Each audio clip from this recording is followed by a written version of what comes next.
Hello and welcome to the Adventures of Alice and Bob, the podcast where we shine a light on people shaping the world of cybersecurity to find out what their journey has been like, what motivates them and what keeps them up at night still. Today I am delighted to be joined by Lianne Potter, an award-winning cyber-anthropologist, security transformation leader with experience in retail, healthcare, finance, private and non-profit sectors. Lianne is also head of SecOps for the largest greenfield technology project in Europe, where she builds strategies to create sustainable security cultures throughout the organisation. So Lianne, welcome to the podcast. How are you doing today? Thank you for having me. I'm doing really well, thank you. That's great. So you've got a really unique and fascinating background coming into security from a background of working with charitable organisations on diversity and social inclusion projects and into anthropology. So we're going to start off with the question that you must have been asked the most. What is a cyber anthropologist and how did you become one? Yeah, well, I started life before I got into tech as a digital anthropologist. I wanted to do anthropology for quite a long time. My background was I was English literature major, but I really was fascinated by how cultures work, but in particular, being someone who grew up with the internet, not having the internet and then kind of growing up with it, I was really fascinated about online communities, mostly because I spent most of my teenage years on MSN Messenger and other sort of chat sites and things like that. So I wanted to do anthropology, and anthropology is the study of culture, and it's how culture is developed, formed, and sometimes collapses. And I was seeing that technology was creating a different type of human culture that was at the same, simultaneously disparate, but still having the same human connections that you would see, and maybe even for some people more so than they ever experienced before, particularly those who have been sort of socially isolated. So I became fascinated with that, and I started researching things like Second Life. I don't know if you remember that, but it's before Meta, so you had your own sort of avatar and world, and you could have shops and things and commerce and stuff. So I started seeing for my studies if the principles of Marxist theory could be applied to Second Life, and if it would, if we're still building like capital replicating society as we would see it in IRL on those situations. And we totally were. We were just moving everything we knew about being a human just to other platforms, virtual platforms. And to me, that was very fascinating. A lot more fascinating, I'll be honest, than traditionally anthropologists like to go to far-flung places. You kind of think of your Indiana Jones, your sort of Tomb Raider kind of things like that. But I was really interested in what was going on virtually. I specialised in that, and I've actually managed to use that as a job. And I became a project manager for a charity. And I was given a budget of £5 million, and I was told solve destitution in Leeds, which is where I'm based.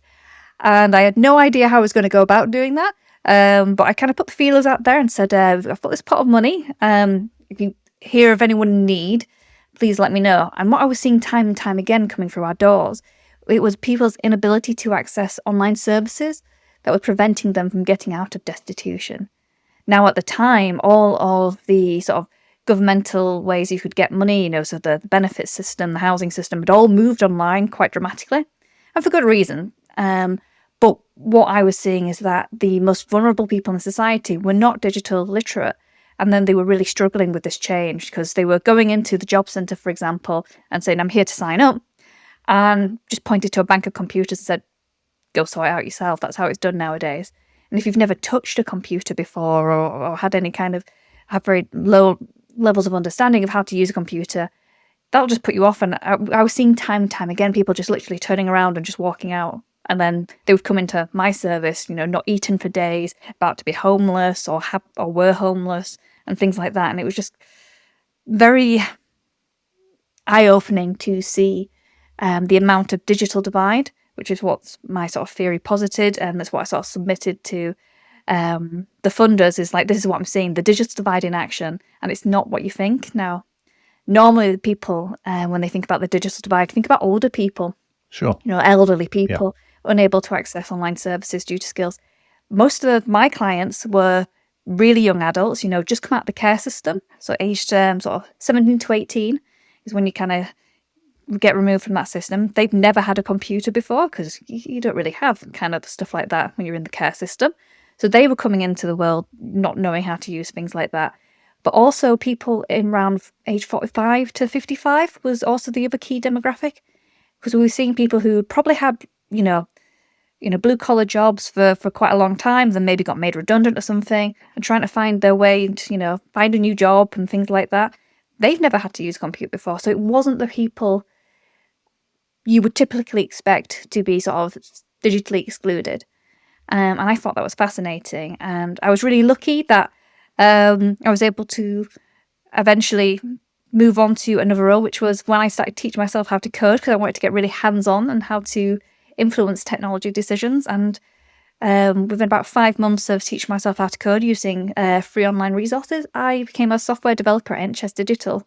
That's how I started my career, and been applying my anthropology ever since. I think that's a really fascinating way to get into the industry. And your point around the digital divide, that really interests me, because you're talking about that perception of it's the older generation. Actually, I think throughout COVID, my wife works in a school, and we saw a lot of things where there were children from families where they were trying to do remote Teams lessons. And, some families the kids had a laptop and they sat down and did the things. Other families, they were trying to share a tablet or a phone between them to do those. And I think I don't know if you agree, but we've probably seen that digital divide continue to worsen for a lot of people.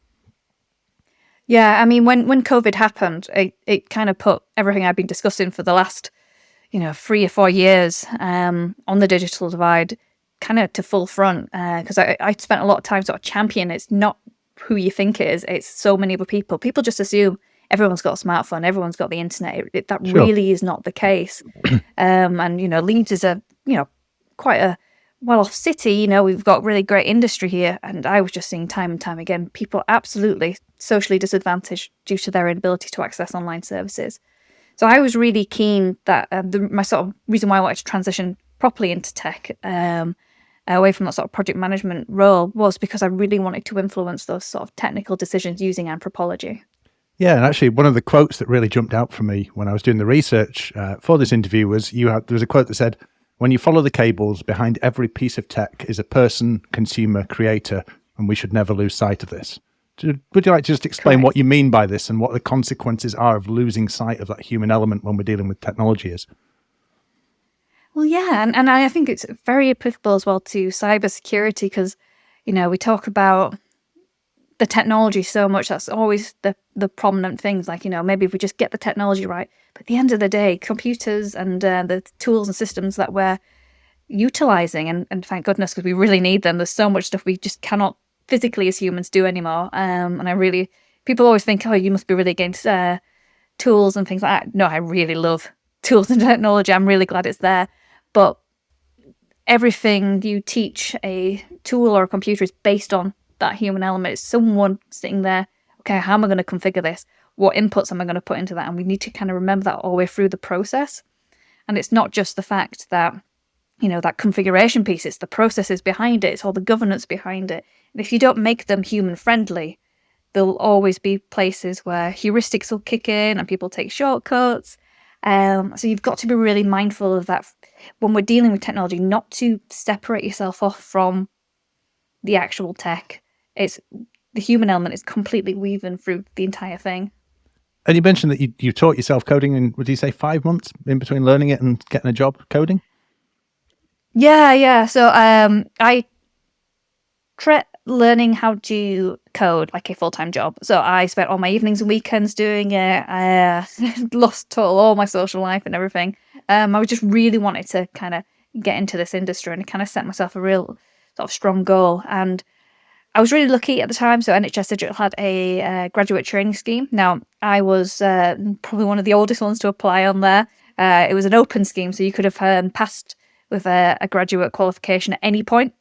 So it didn't have to be within a few years or anything like that. So I applied, and I think it was because not only could I sort of demonstrate technically, I was able to do what I needed to do to get through the assessment, but I sold it to them. I said, look, you're creating products and services that's supposed to meet the needs of every single person in the UK. So health tech, every single person in the UK, you need someone that understands culture to be able to do that. And that's how I sold it to them. That's a really nice approach there. Are there any resources that you'd recommend for people who are thinking that they'd like to go down a similar path? Yeah, well, I started with Free Code Camp. There's some fantastic stuff on YouTube for Python and things like that. it just really depends on your learning style. I would definitely recommend try and keep as much hands-on as possible. When you are watching YouTube videos and stuff like that, follow along. Don't just passively take it in. It's definitely a hands-on thing. I really love the series Automate the Boring stuff with the Python book. That's really fantastic as well, and quite funny. And I would also recommend try and go to tech meetups as much as possible, like virtually or in person.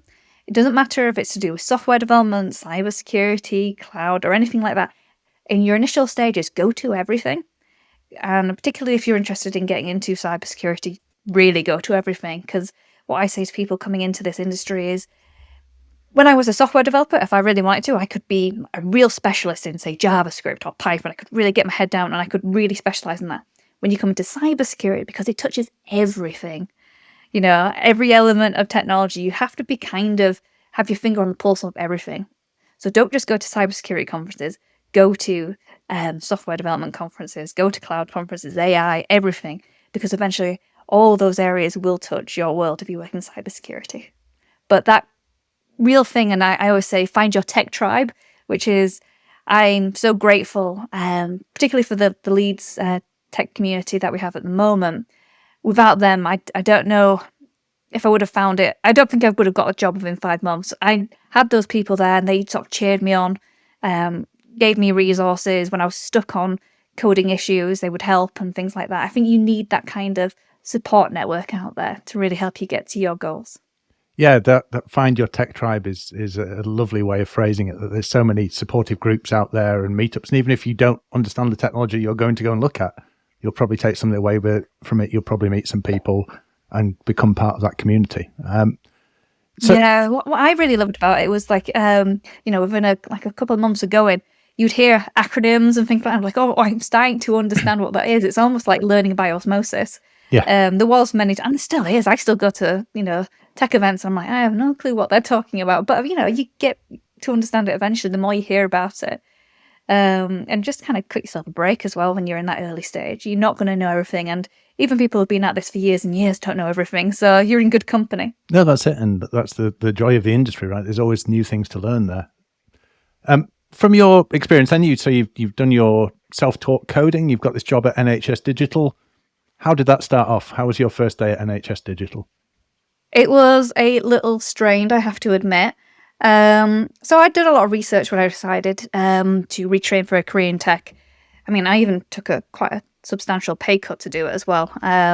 So I was really investing into this, and I was really excited on my first day. So being the excited person I was, I showed up really early.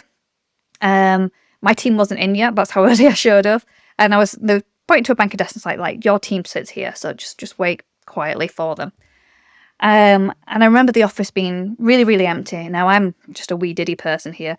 So if I sit behind a monitor, you will not see me. And I remember just being sort of sat behind this big bank of monitors, and I was listening to someone who had just come in, and they didn't know I was there, and they were talking to someone, and they said, "Oh, do you know why they've hired a lot of women lately, don't you?" And then the person was like, "Oh, why?" "Oh, for diversity numbers." And that was just such a gut punch. I'd worked so, hard. I'd sacrificed so much to kind of get into this role, and to hear that, I rightly or wrongly kind of assumed that when I read about sort of like tech bro culture, that was an American thing. I really didn't expect to sort of see it in the UK. But that was what happened. And I think had I been, straight out of uni or something, or a bit younger, so I was in my 30s at the time, I probably would have just sort of sat there, internalized it, put my head down. But being a little bit older, a little bit wiser, as soon as my boss came in, he said, "Oh, great, lovely to meet you. How's things going?" I said, "Oh, great, actually." And then pulled him aside and told him all about it. And that matter was dealt with quite quickly and quite swiftly. But I'm actually nowadays really thankful for that experience. I remember going home that night and telling my husband about what happened and thinking, I'm never going to let that happen to anyone else again. I'm going to call out that behaviour wherever I see it.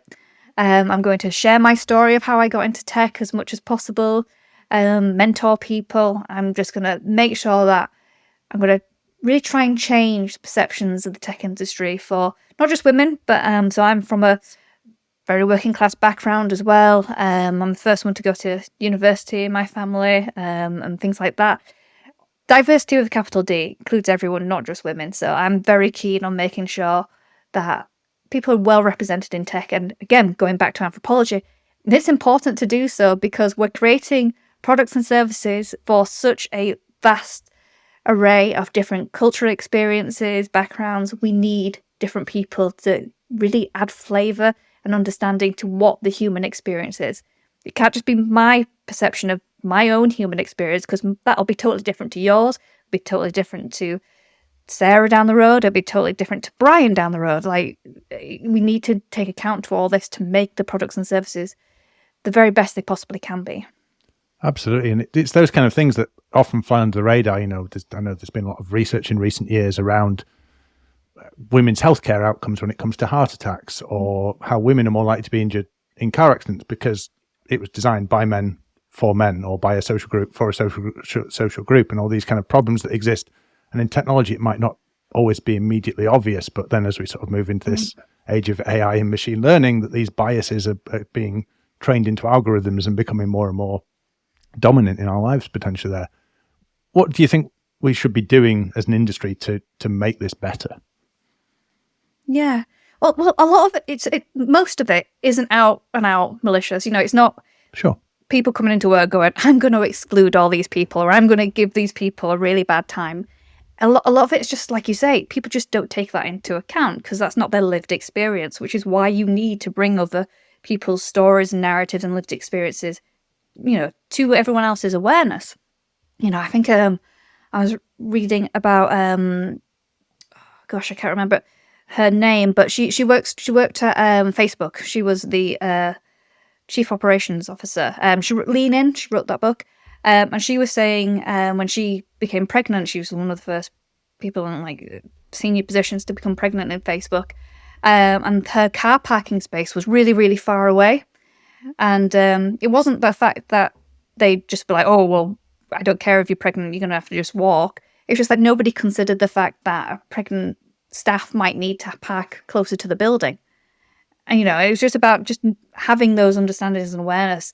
But why wait for something to happen before you can really act on it? And I think we could do better in just kind of considering people's viewpoints and perspectives by just being that little bit more mindful, being a bit more proactive rather than reactive. And you're only going to get that is if you have an environment where people can share things with you as well. Because we as humans all want to fit in. That's, it's a survival mechanism. And so you need to make sure that when you do sort of build your diverse culture, which I hope everyone really is aiming for, that people can... I think the phrase, bringing your true self to work is very cheesy, but there is something in that about, you can very quickly lose your sense of self just to fit into the crowd. So if you are, say, the only woman in a team, you adapt quickly and you go, okay, right, I'm just going to act like the rest of the group. That sort of, majority rules situation. Yeah. And so you change yourself. And so you lose that benefit of having that one, say, woman in that team because you've not created an environment where that person can just be themselves. And so you need to just be really careful of the fact that just because you've got representation, how do you make sure that you're getting the best value out of that representation rather than just a numbers game? Yeah. Was it Sheryl Sandberg you were referencing? That's it. Cool. So actually, this brings us on to something I was talking with some friends about recently, which was the concept of imposter syndrome. And I was talking with someone and they were arguing that actually it's derived from an experience in the workplace, from a bad culture in a workplace. It's not a pathology. We call it a syndrome, but it's not something, that people are you're born with this. And I think there was an article in the Harvard Business Review that talking about imposter syndrome directs our view towards fixing women at work rather than fixing the workplaces where women are working. I don't know what your take on imposter syndrome is and how that fits into the problem. I'm really pleased people talk about it more, but I get asked about imposter syndrome as if you get to a certain level in your career, you stop having it. You get to a certain level, a certain age, you stop having it, and there is like a woman's condition, which, you know, I speak to. You know, my other half is a CTO, and he just gets just as much imposter syndrome as anyone else. But in terms of your question, is that relevant? If it's always trying to fix things, I think it's relevant in terms of we need to keep having those conversations, and I'm always really happy to kind of dispel myths that it's something that once you're, you know, relatively successful, which I would definitely consider my career being a success so far, that goes away. But what I think you are right in sort of pointing out with that article is that a lot of it is about, oh, well, you need to stand up for yourself. And I think that's where I took a little bit of issue with this year's International Women's Day. Now, I'm a big supporter of International Women's Day. I think we should have it. But I think the theme for this year, particularly the imagery that was used for this year, didn't quite sit right with me. The kind of sort of self-hug kind of, you know, to me, it sort of indicated that maybe we were placing a little bit of blame on, you know, women's self-actualization. You know, if you stood up for yourself more, you would get that promotion. If you kind of was more of a go-getter, you would get that promotion and things like that. And I think we need to be more aware of actually how different people work. Yeah. Not just women, just everyone, how different people work and what their sort of ways of self-actualization is. Because it does differ from person to person. You know, there is a reason why, you know, throughout human history, you know, we've said there's the alpha, you know, the person who's in charge of the group and things like that. We haven't really lost that mentality. And maybe that's because maybe we do need that kind of situation. But I think if we look at the way culture is organising itself lately, because we've become more self-aware about larger groups, because you've got to think, you know, it's only in relatively recent history, and I mean really relative recent history. There was a lady, my neighbour, for example, unfortunately she passed away recently. She'd lived in that house since her childhood. She had hardly ever left the postcode. You know, this is recent living memory. We've lived in really small communities, but now we've got all this information to our hands. You know, I can talk to anyone in the world right now. I can learn about anyone's local news right now. If you just point me to an address, I can find out everything there is going on in that area. That awareness piece, will that change the way we need to kind of govern ourselves in groups and in leadership positions? Does it make us more self-aware? And I think potentially it could do, if we're thinking about that from a digital anthropologist point of view. Yeah, your point as well around that kind of, we have these fixed concepts of what leadership is like, and it's often, you know, the confidence, which doesn't necessarily mean competence a lot of the time. You know, you can be ultra confident and not be very good at your job. But there's a lot of things, you know, you started off saying, you know, you came from kind of a working class background in the north of England, being female. And actually a lot of the time people start talking about imposter syndrome as they're crossing those perceived social boundaries. So suddenly you're in a male dominated boardroom or something like that. And then this label of imposter syndrome comes to be, when actually the problem is not you being an imposter. The problem is that the system is set up in that way. So I just think it's a really fascinating area. And when people talk about imposter syndrome, whether they're blaming themselves too much and not thinking about the systems that are in place that are causing them to feel that way. Well, yeah, very much so. So take case in point, my first day in tech, you know, I was really excited about being there. My imposter syndrome wasn't the fact that I didn't feel like I belonged there. My imposter syndrome was like, I've got to learn a lot to kind of be where I am. And that would be the same for any new job. It wasn't the fact that I was coming into tech. It was just a new job butterflies. But it was only, I do think, yeah, my imposter syndrome probably did increase the more people pointed out and like, you're a woman in tech. The more people point that, because I've worked in industries where it was 50-50 gender splits and things like that. So I previous to working in tech, my understanding of how the way the world works in terms of the workplace has always been a sort of normal kind of homogeny of different races, cultures, genders and things like that. It was only until I got into tech where it is a lot different that kind of came out. So it's an interesting point.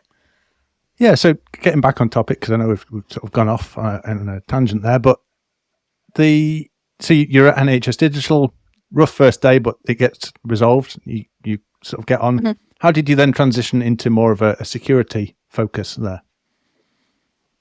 Yeah, so I loved doing software development, but what I was really starting to see is I had to engage a lot with security teams. Now, that was, things like, we'd have pen tests come out and then they would send us the results and things like that. And what I became fascinated with is it was so siloed. And again, putting my anthropologist hat on, I was like, I need to see why this culture is so siloed. And so I became sort of fascinated with the work security were doing, and I would constantly put my hand up to do the security tasks that nobody wanted to do in the software development team. That's a very easy thing to do. If you are a developer and you want to get into security, just do the jobs that nobody else wants to do, which is usually security. So I did get all the security jobs, and that got me really great exposure and understanding about risks and vulnerabilities, and eventually exposure to that wider team.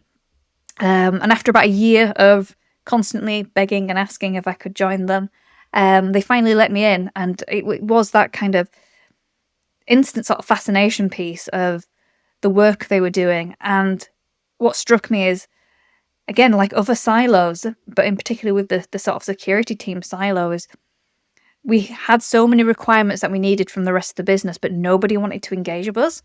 And, as an anthropologist, that's so interesting that you've got this almost isolated culture that nobody wants to engage with, and that you actually need results, and you're part of a bigger machine.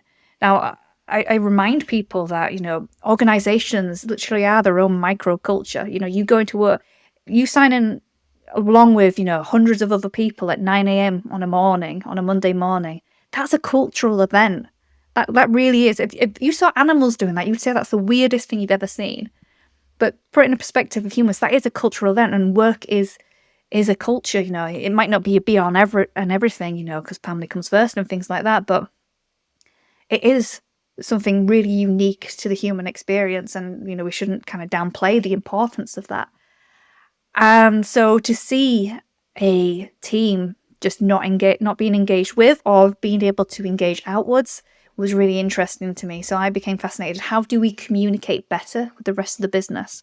And then that's when the Cyber-Anthropologist was born. That's fantastic. What is it about company cultures? Because this is, if you think at a very simplistic level, you'd think, okay, you've got this company, and like you say, everyone comes in, we all wear the lanyards, we all log in, we have a shared identity, we wave at each other at the bus stop if we see each other we're all part of this team. Mm-hmm. And you'd think, okay, cybersecurity, you've got a common enemy there. Nobody wants to, their work to disappear, their things to disappear. Yet when it comes to security culture in an organization, it's often IT or the security team versus the rest of the organization. Why do you think, from an anthropologist perspective, we end up in these cultural silos internally? I think it's historical, quite a lot of it. We've had to be very self-preservationist. Up until very recently, we've had to do everything very manually.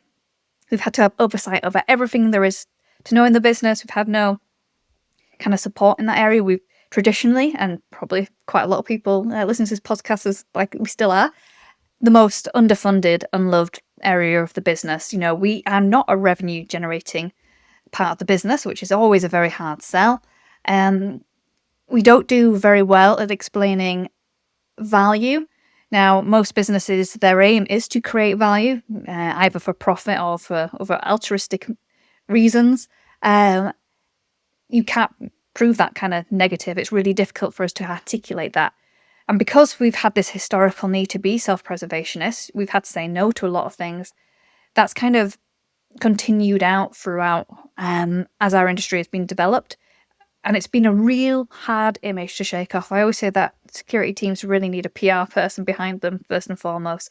And when I sort of do my work as a cyber-anthropologist, people say, I want to talk better with it. I want people to engage with security better. And the first thing I say is, well, we start with the security team. There's no point going out there engaging with the rest of the business until you're in a really good stead. you're able to understand what your values and goals are, what do you want to achieve, and what are you willing to give up as well? Because it is about give and take, and one of the main principles of anthropology is a concept known as reciprocity. And reciprocity is the give and take of gifts. Now, gifts can either be literal, everyone appreciates like a little chocolate bar or a pack of crisps or something like that when for a favour.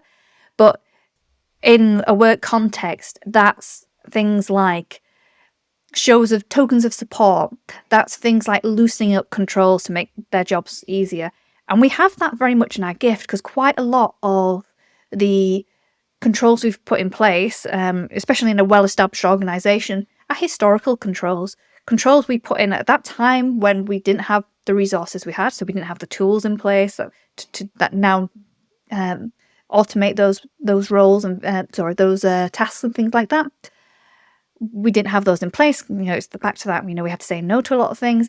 It's very much in our gift to review those controls and say, actually, why did we shut off one organisation I worked at? Why did we shut off Bluetooth? Because we thought that people were going to exfiltrate data. Well, our devs now can't listen to music on their headphones because we've disconnected Bluetooth. Makes them less productive, also annoys them. Why don't we just give those tokens, gifts of support? And what you find with reciprocity is, and this is the nice thing about it, is that when you give even small gifts, there is an inherent need, and this is throughout history, throughout human culture, to reciprocate. But not only just to reciprocate, to over-reciprocate. Now the example I give is, when your partner buys you a really nice birthday present, really thoughtful, unique, almost brings tears to your eyes. It's so lovely. I'm going to point at my Lego behind me. Your first thought is, that's really nice. Your second thought is, am I going to beat it for their birthday next? That's your second thought. It's always about almost outdoing people when it comes to reciprocity. And if you can develop a culture where you've got that reciprocal relationship, you'll just keep trying to help each other out. And that's how you build up strong security culture. That's how you can build up engagement with the rest of the business. But you need to make the first move. And we're not very good at doing that. That's really good advice, because the common thing I come across time and time again when talking to people is, we put this control in place, but we're having all these problems because people are working around it. We've got these shadow accounts appearing. We've got these systems that disappear every time we do a vulnerability scan. All these kind of problems that exist, but it's because the business feels that the security team is just stopping them from being productive. The security team thinks they're doing their job, and it's that understanding. It's the common thing of the security team sitting in the notion of the tower that they sit in, saying don't do these things, and the users are idiots for clicking those links, and they don't understand security. But often the security team perhaps don't understand the needs of the business and the users there. So a bit of give and take, like you say. And we hardly ever consult when we put these controls in place. We hardly ever consult with the end user.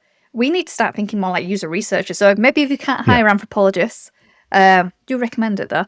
If you can't hire anthropologists in your organization, speak to your user researcher team when you're thinking about putting in things that will have a consequence. I'm talking like a business consequence, as small as that example with the headphones is. Actually, the business wants those developers to be really productive. They want those developers to be happy because, again, they're the revenue generating. They're the ones paying my wages. So I want them to be productive as well. Think about when you're putting controls in place. You can get really great advice with user researchers, like ask the right questions about how that process is going to affect them. Show a bit of compromise. Now, I've seen time and time again that where this has worked really successfully is when you give people autonomy as well in that process. Now, when you start putting a control in place, if you have that engagement where people feel like they have the psychological safety to raise things with you, they're going to want to be more accountable. Now, accountability, on that RACI sheet is really important for security because, again, going back to that underfunded, under-resourced section of the business, you need other people to have eyes on processes because you can't have eyes on everything. And you can only do that if people feel like that, accountability, on the dotted line is basically putting your hand up and saying, eventually I'm going to be blamed for something, because that's what accountability is. Yep. But there's different types of blame. You will never be punished for thinking, I've made a decision based on the best information I had possible, and my understanding. or you shouldn't be. You're in the wrong organization if that's not the case. But you need to be able to justify your actions when you're accountable. And you can only do so if you've got psychological safety in place to be able to do that. And you can only really have that if your security team is there supporting you with those security decisions as well, and giving you that opportunity to be able to put your hand up, go, maybe I don't understand this, or maybe you need to query how something's done because it just doesn't fit into the reality of your day-to-day job. But seldom security teams do that, and so that's what I really try and encourage. Yeah, it's really reminded me of the Peter Drucker quote of culture eats strategy for breakfast. So you can have the best security strategy in the world, but if you don't have the culture to buy into that in the organization, then it's going to be trashed by that, and you're going to end up blaming the users, and you're still going to be this under-resourced team without the buy-in of the wider culture in the company. So that's a really refreshing take on it, actually. It's something we don't see in this industry nearly enough. Was it that experience that then led you to found the Anthrosecurist consultancy firm? Yeah, I was just getting lots of requests and asked about how do you actually apply this anthropology thing? Because I think people are definitely more open-minded to it these days, particularly with the sort of boom in behavioural science, which I'm very keen on as well, so nudge theory and things like that. Quite a lot of UK government is utilising behavioural science to really great effect. And anthropology can, a really great bedfellows into that. So, I do apply quite a lot of behavioural science alongside the Anthrosecurist work. But for me, it's about understanding why security teams are the way they are, which is the main thing. I get brought on to talk about this in conferences and things like that. Like, how do we use anthropology to make our security culture better? And people are expecting it's all about changing the individuals that work there. I'm like, no, it's about changing you guys that are all sat in the conference listening to me. Because as again, going back to my point that I've sort of laboured on now, is it all starts with the security team, whether you like it or not. You set the tone of how security is in your organisation. People sometimes say, well, it's tone from the top. In a way it is. But if I go to a CEO that's not a security specialist, how are they going to set the tone from the top, apart from the fact that, I don't want a scandal. I don't want to lose customer data. I don't want to be breached. Those kind of very bare bones, kind of standard wants and needs that you'd expect from any business. But how do you set the tone as a security team for the culture in your organisation? You set it by how do you want people to approach you. If you want to create a culture of fear, uncertainty, and doubt, FUD, you go ahead. But studies have shown that does not work effectively. And when it does work, it's only short-term gains. And eventually, everyone will put their heads in the sand, no one will come to you, and you need every single eye available. And that's when that sort of tribe mentality comes in. That's when you have to use techniques such as storytelling, making it relatable to a wider variety of audiences. Taking that all the way through to your security team, making sure that you're well represented from different experiences, creating that diverse team. And your work there is you've got the Anthrosecurist consultancy, and you're also the head of SecOps. So does for a separate organization, do the two complement each other? Do you get to kind of further study the impacts of some of the things you're talking about in the real world? Is it a bit of a lab environment for you to be able to test things out? Yeah, well, every organisation has been a lab environment, and that's kind of the anthropologist way. Yeah. The idea behind one of the sort of main principles of anthropological fieldwork is something called participant observation. And what you do with participant observation is not just mere observing. The participant part of participant observation is very crucial. You shed yourself, you become part of that culture. You have to fully embrace that. Some anthropologists say you completely lose your own identity and become a part of that culture. So historically, it's been people going off to far out tribes and Sure. becoming part of that culture and things like that. But you can definitely apply those principles of participant observation at any level. You don't even need to be an anthropologist to do that, because humans love people taking an interest in them.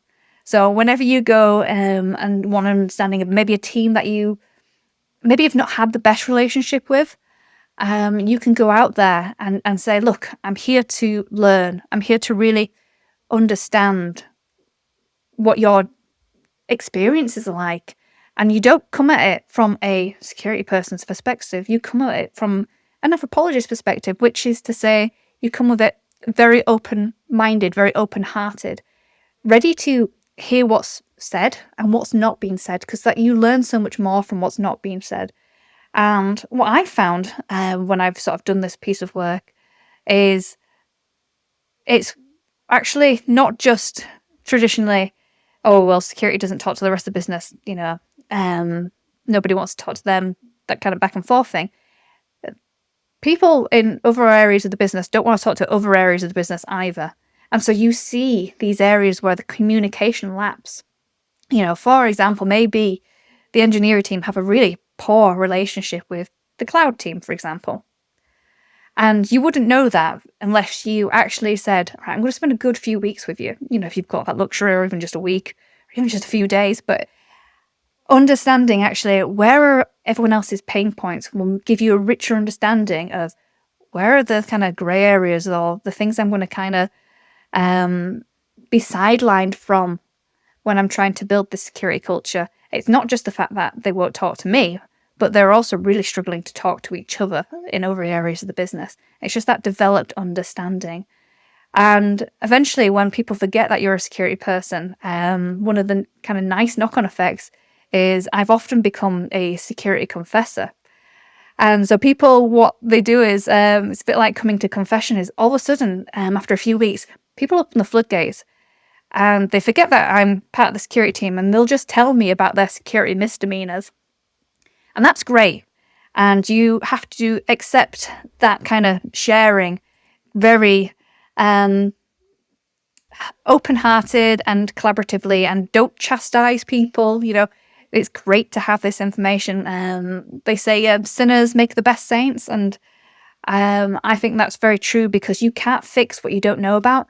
And so any intel you can get is crucial. I always say I get more information from the developers themselves than from a pen test report, because that's what I need to know about. I need to know about what's making your job really difficult to be secure, because nobody comes into work, mostly, unless those odd outliers that come in to do a malicious job, nobody comes in to bring down a company. Yeah.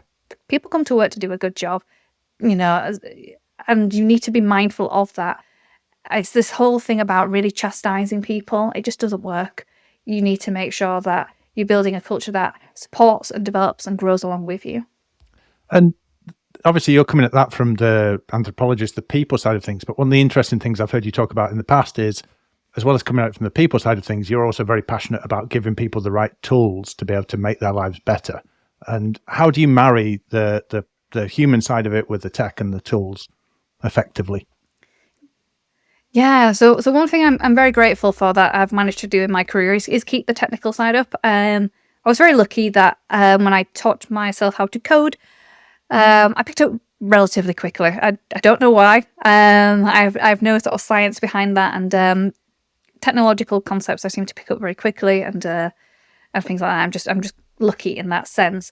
But I do feel like it makes me a better anthropologist for understanding the need to have tech to be able as an enabler, because technology will take us so far. And I know lots of people are worried about, tech, how much it'll take away from people doing actual jobs, but there'll always be a need for human beings, even with AI. And I've been sort of playing around a lot with that at the moment, just like everyone else has. I don't want to bore your listeners with more AI talk, but even with things like that, there'll always be a need for that sort of human element.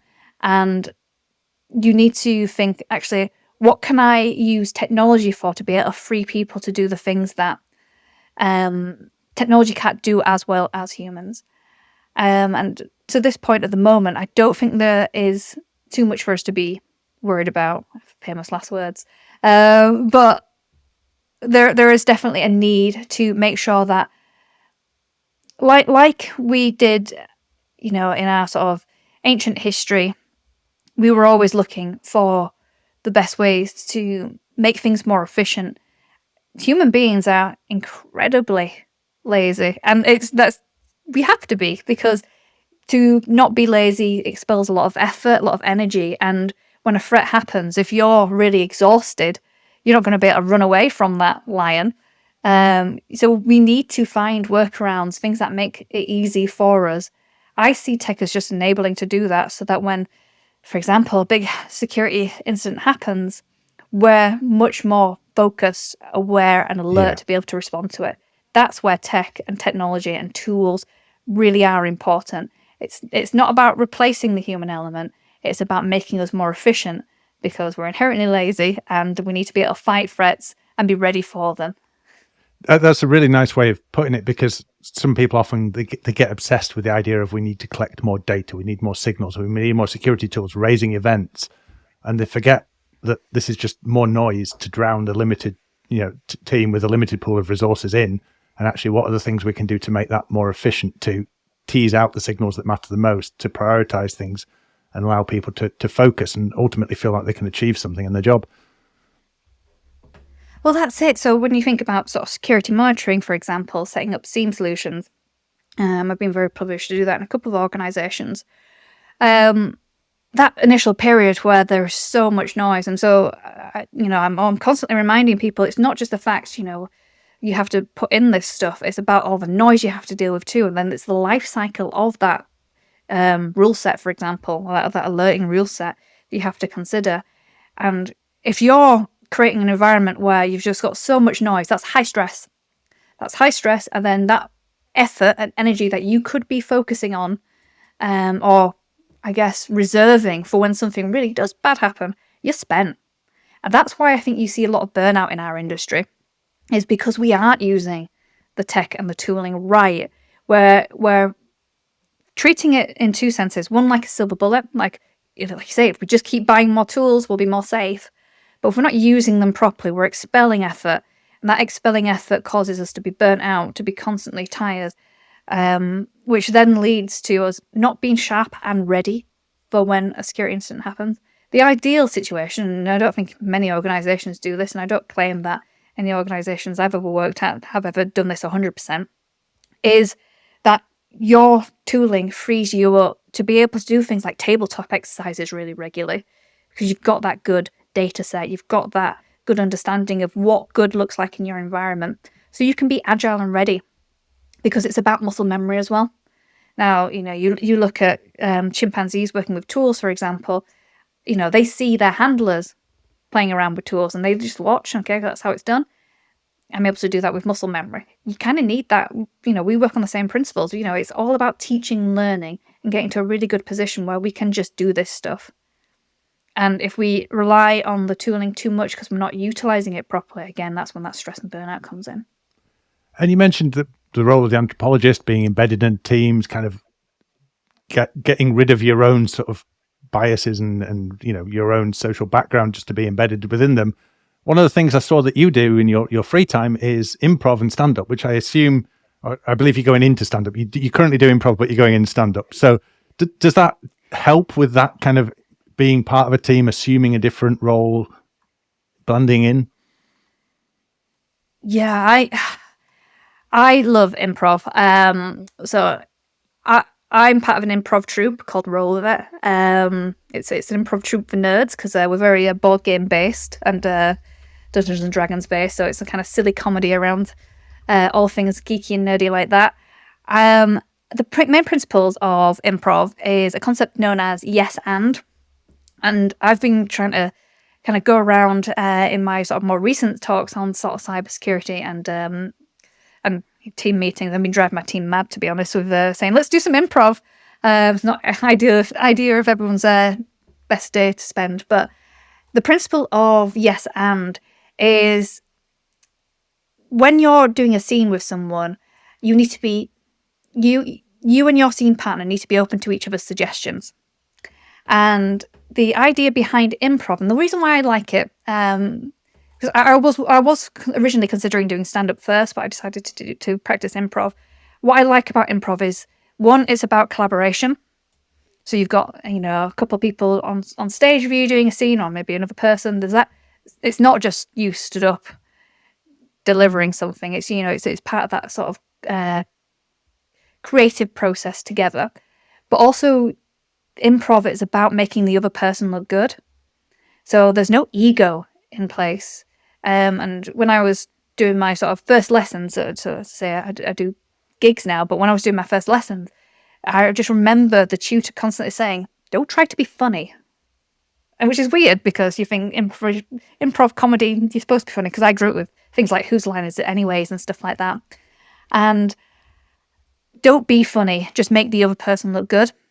And yes and really plays into that. So you would start a scene, for example, and so this is a scene done badly. You know, you and your scene partner come on, and you'd say, "I can't believe you ate that cake." And the other person goes, "No, I didn't." And then you're kind of like, "Oh, where's this scene going to go then?"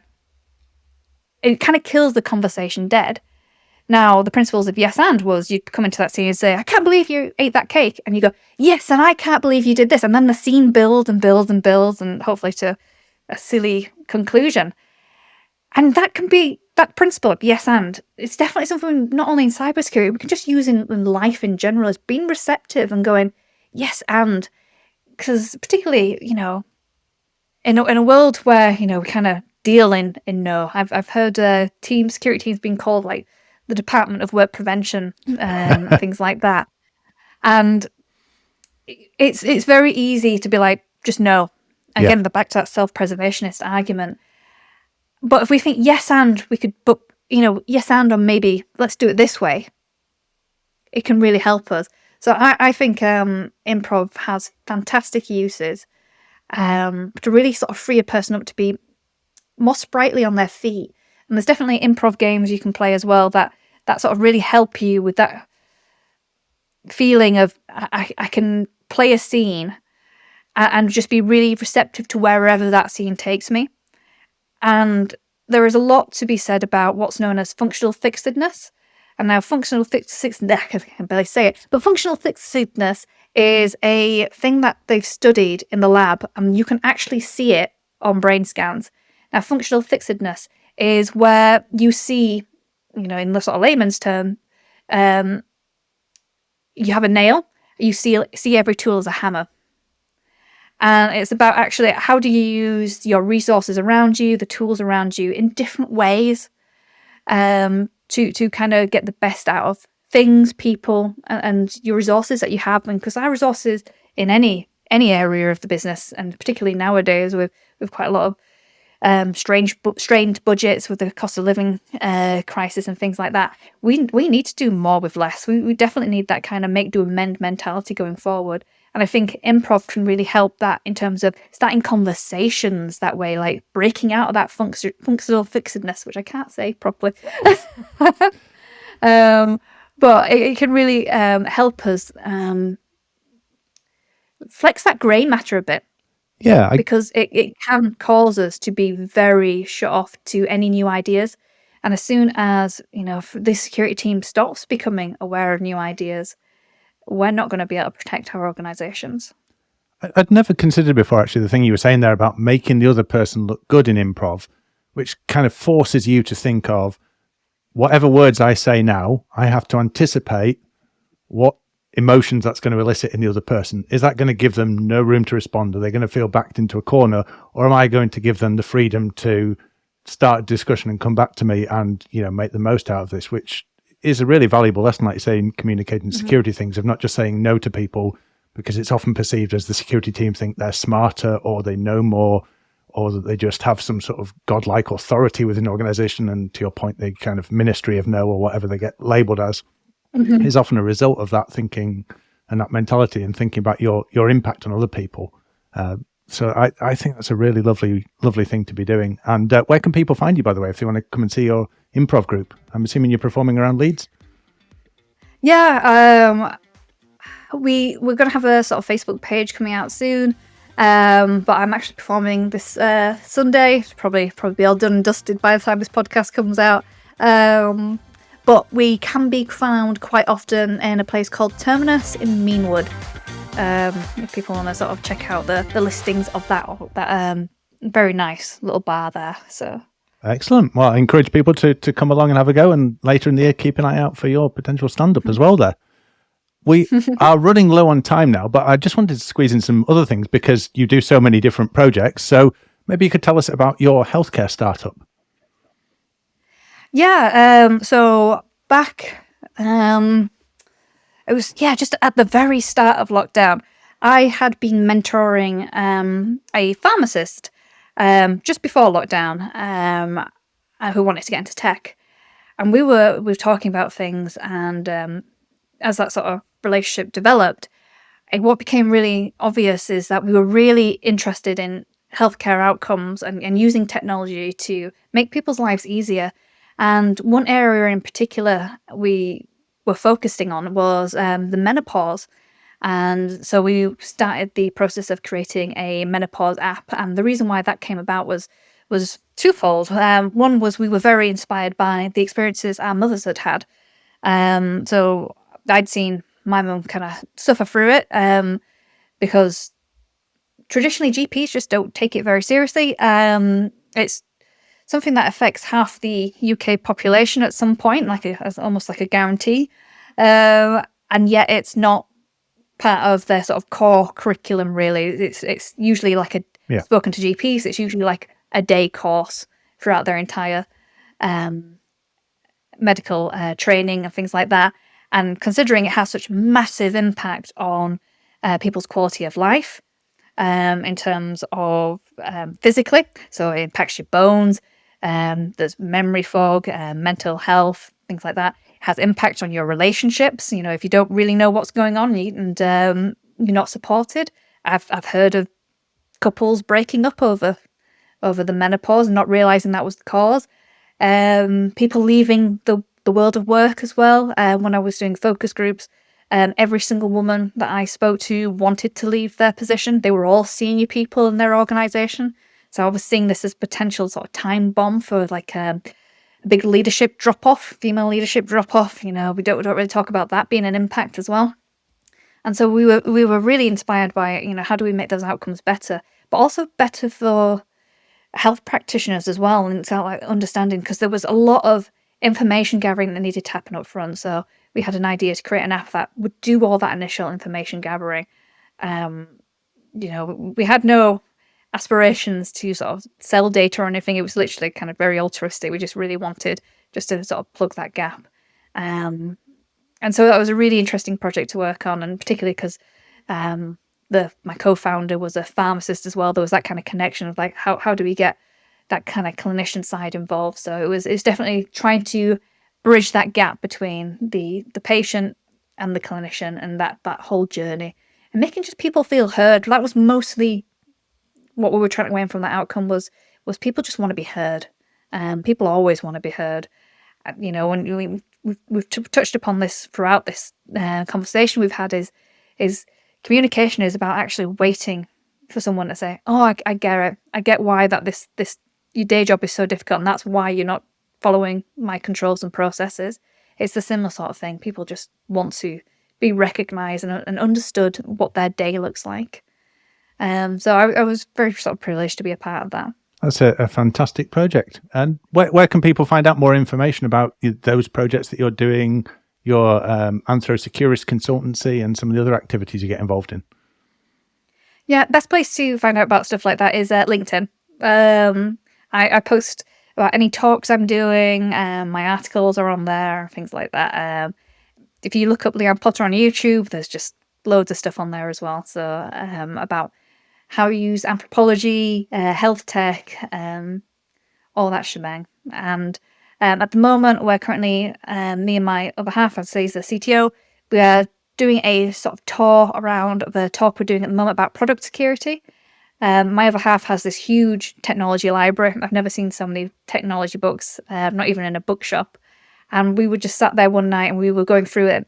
And most of his are based on software development and product.